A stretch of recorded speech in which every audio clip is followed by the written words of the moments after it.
Hola hermanos y amigos, estos son momentos con Dios de nuevo para compartir la palabra del Señor. Estemos orando al Señor para que Dios nos dirija en este momento. Padre Santo, gracias Señor por tu palabra, gracias por este privilegio, gracias por la vida, gracias por los que oyen. Señor, gracias, oh Dios, por los que entienden tu palabra, Señor. Gracias Dios amado, te pido tu dirección divina. Oh Dios, guíanos con tu Santo Espíritu para que traigamos entendimiento a nuestras mentes, nuestros corazones y tu palabra quede aquí. En el nombre de Jesús de Nazaret te lo pido. Amén y amén. Amados hermanos y amigos, hoy quiero traer una reflexión sobre la Semana Santa. Para nosotros que hemos decidido seguir al Señor a través de la Biblia, pues la Semana Santa es para nosotros la muerte, la resurrección de nuestro Señor Jesucristo, pero todos los días son santos para nosotros. Damos gracias a Dios porque el Señor vino a morir por nuestros pecados. Encontramos en el libro de San Marcos capítulo 11 al 15, puede abrir tu Biblia. Allí nos dice el Señor así: cuando se acercaba Jesús junto a Betagé, perdón, cuando se acercaba Jesús junto a Betagé y a Betania, frente al monte de los olivos, Jesús envió a sus discípulos y les dijo: id a la aldea que está al frente de vosotros, y luego que entréis en ella, hallaréis un pollino atado, el cual ningún hombre ha montado. Desatadlo y traedlo. Y si alguien dijere: ¿por qué hacéis eso?, decid que el Señor lo necesita y que luego lo devolverá. Fueron y hallaron al pollino atado fuera a la puerta en el recodo del camino y lo desataron. Y uno de los que estaban allí dijeron: ¿qué hacéis desatando el pollino? Ellos entonces le dijeron como Jesús había mandado, y los dejaron. Y trajeron el pollino a Jesús y echaron sobre él sus mantos, y se sentó sobre él.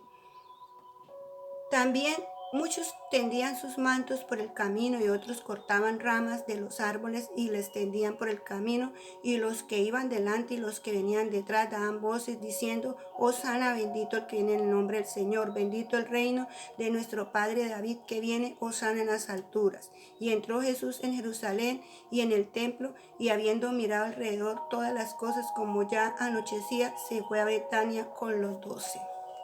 Bien, acá en este capítulo, los tres últimos capítulos, o sea, del 11 al 15 del libro de San Marcos, nos relata los últimos acontecimientos del Señor aquí en la tierra, los últimos momentos de vida aquí en la tierra.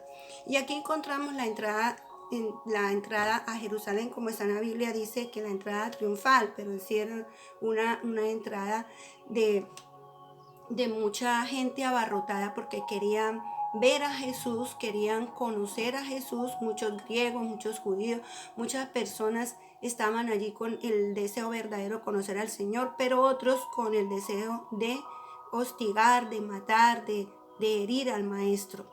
Y esto sucedió en varios días. O sea, un día el Señor se movía cronológicamente de Jerusalén hacia Betania, y así van sucediendo todos los acontecimientos. Aquí vemos la entrada a Jerusalén en un asno. El Señor manda traer el asno, un asno nuevo en el cual nadie había montado, hijo de asno, un pollino. Este asno pues da a entender el Señor aquí en la palabra la soberanía y la autoridad del Señor sobre toda la creación, porque no era fácil tomar un asno en el cual nadie había montado y montar el Señor de una vez y entrar a una ciudad. Esto es de admirar. Entonces aquí vemos la autoridad del Señor Jesús sobre toda la creación también. Allí se va cumpliendo la palabra de Zacarías 9:9, donde dice: alégrate mucho, hija de Sión, da voces de júbilo, hija de Jerusalén. He aquí tu rey vendrá a ti, justo y salvador, humilde, cabalgando sobre un asno, sobre un pollino, hijo de asna. Se cumple la palabra de Dios en este capítulo. Más de 500 años habían profetizado, los profetas del Antiguo Testamento habían dicho que Jesús venía, y Jesús vino para cumplir la palabra de Dios, para salvar al pecador. pero ya en los postreros tiempos, en los últimos tiempos, en los tiempos del Señor, cuando vuelva, Él ya no va a venir en un asno, porque esto es símbolo de la humildad. Ya Él vendrá sobre un caballo, cabalgando, como un rey todopoderoso. Dice que vendrá para vencer toda iniquidad. Apocalipsis 19, 11 y 12. Puedes buscar en tu Biblia y leer allí. La gente estaba abarrotada porque quería conocer al Señor, muchos querían conocer al Señor, muchos querían ver a Lázaro que había resucitado y Lázaro contaba la experiencia, entonces querían conocerlo. Y aquí pues vemos que mucha gente, así sucede hoy, mucha gente va a las iglesias con diferentes objetivos, unos por cumplir su parte religiosa, otros por buscar verdaderamente de Dios y otros solamente por atacar a los religiosos, como hizo en el tiempo. Todos los que iban allí no iban a buscar conocer a Jesús verdaderamente. Muchos ya sabían que Jesús estaba haciendo milagros, que Jesús estaba moviendo multitudes, porque el Señor hacía muchas cosas que la gente se admiraba de lo que él hacía. Entonces muchos querían era matarlo. Entonces en esos tiempos sucede algo parecido. Bueno, vemos el otro episodio, o la otra escena, mejor decir, es la higuera estéril. La higuera estéril, cuando el Señor va a comer fruto de ella y no encuentra nada, el Señor la maldice. Aquí podemos ver la falsa apariencia de Israel, ¿sí? Y podemos ver que sí, Israel pues debía de haber seguido al Señor de todo corazón y de haberlo apoyado en el ministerio, no, antes lo hundía, antes lo atacaba. También podemos entender que en la vida hay mucho cristiano que vive una vida de apariencia, entonces también podemos aplicarlo, podemos a hablar un poco alegóricamente en este pasaje, aplicarlo a nuestra vida espiritual. También hay mucho cristiano de apariencia, hojas solamente, cuando el Señor quería ver frutos, no vio fruto. Hoy también en este pasaje también encontramos la purificación del templo.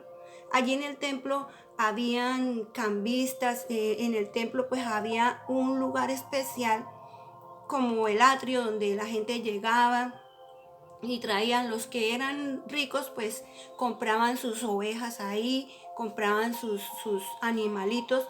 Los que venían de lejos y eran muy pobres pues compraban sus palomitas para presentar, porque en esta fiesta se celebraba, en esta fiesta se celebraban varias fiestas también. En esa fiesta de la Pascua se celebraba la fiesta de los panes sin levadura, que significaba ellos tenían que hacerlo desde que salieron de Egipto, para recordar la salida. Era una conmemoración de la salida del pueblo de Israel, que el pueblo estuvo esclavo allí y Dios lo sacó. Entonces ellos comían pan sin levadura, porque la levadura es tipo de pecado en la Biblia. Y la fiesta de las primicias, que eran los primeros frutos que traían y ofrecían al Señor. Entonces tenían que darle gracias a Dios por esto y hacer una fiesta especial. Y el cordero inmolado, que era un cordero perfecto, que lo traían, no podía tener nada de imperfección, ni un ojito, ni una orejita dañada, ni la piel lacerada, nada, tenía que ser sano. Y eso era ofrecido. Entonces los cambistas tenían allí monedas para la gente que venía de otros lugares, pues pudieran cambiar y comprar con la moneda de allí, de Jerusalén. Y vendían los animales, pero ellos era un negocio totalmente como de demasiado, cobraban demasiado, o sea, aprovechaban la oportunidad. Entonces si un ovejito costaba tanto, ellos lo alzaban a otro precio mayor para aprovechar, y esto también desagradó al Señor. Por eso dice la palabra del Señor que él volcó la mesa de los cambistas, hizo un azote un azote lo hizo y sacó todos esos animales y todo y les dijo, mi casa es casa de oración.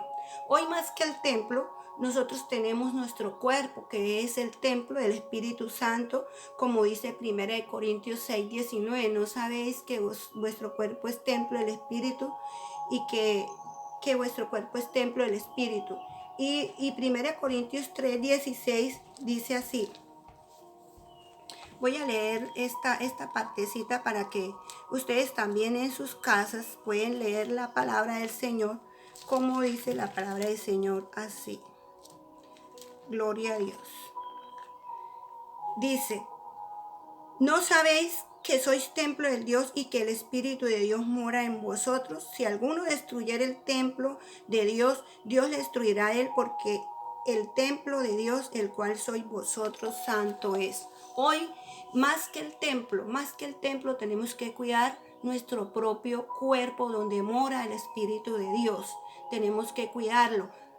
¿Cómo debemos de cuidar el templo? Siendo santos, alimentándonos bien para poderle servir al Señor con salud, para poder servir al Señor cuidándonos, para que cuando el Señor nos necesite, poderle servir con amor, con integridad, con decisión, con salud. Bien, también este capítulo nos habla de la oración con perdón y la fe en Dios.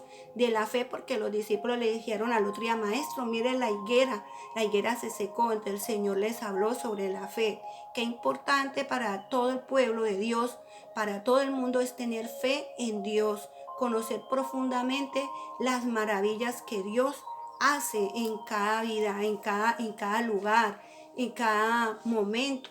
Pues Dios recorría, como la palabra de Dios iba cumpliendo cronológicamente, las escenas del Señor se iban moviendo, se iban cumpliendo una tras de la otra de manera ordenada en los días.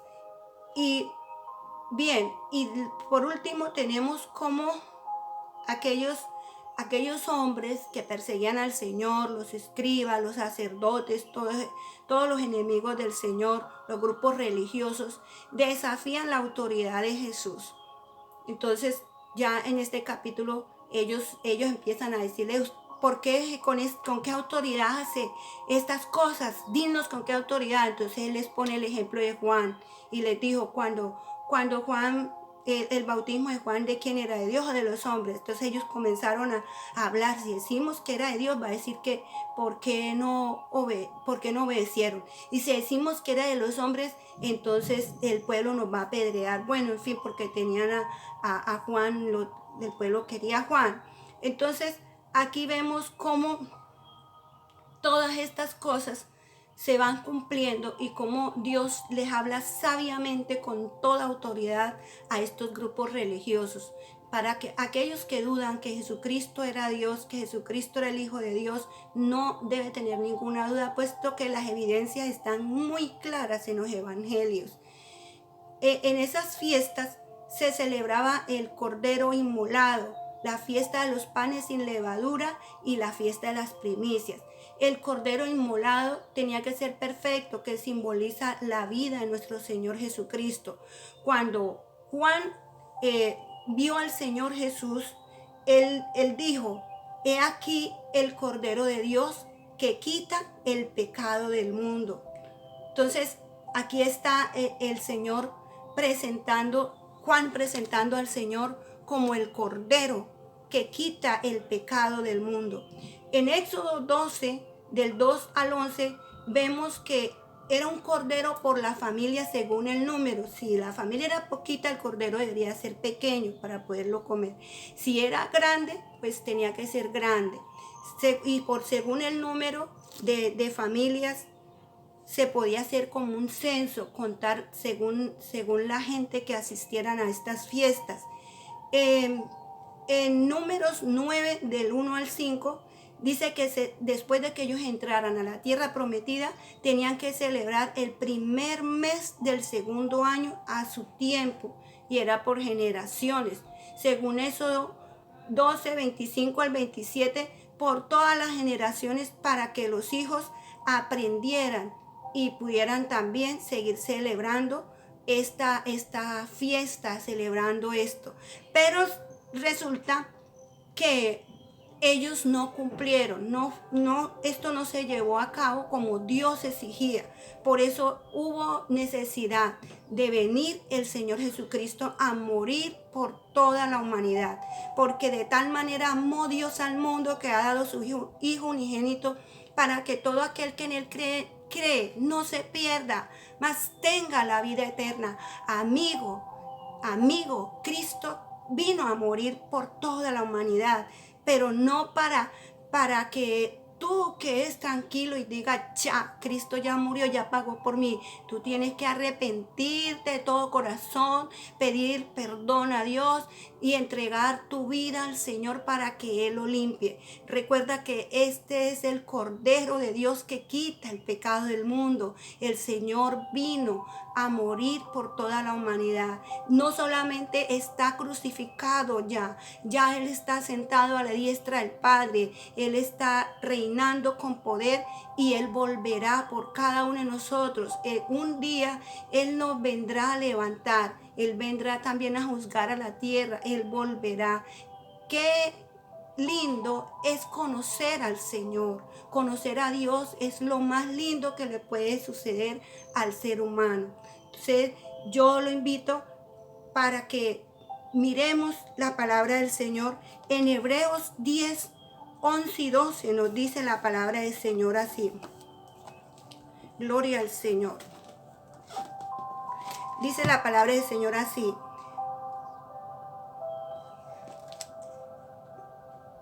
En esa la voluntad somos santificados mediante la ofrenda del cuerpo de Jesucristo hecho una vez por siempre. Y ciertamente todo sacerdote está día tras día ministrando y ofreciendo muchas veces los mismos sacrificios que nunca pueden quitar los pecados.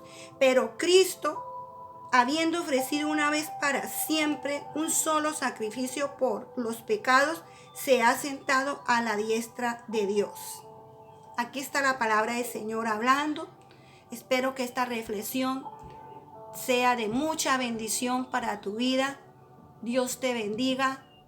Dios tenga esas oraciones presentes, lo que hacemos todos los días, y esa oración de arrepentimiento que pides con fe, que Dios oiga esa oración, que puedas acercarse al Señor con todo tu corazón, con toda tu alma y decirle, Señor, perdóname. Hoy quiero conocerte, hoy quiero recibirte. Recuerda, no es solo una semana ser santos, es toda la vida hasta que el Señor vuelva por nosotros.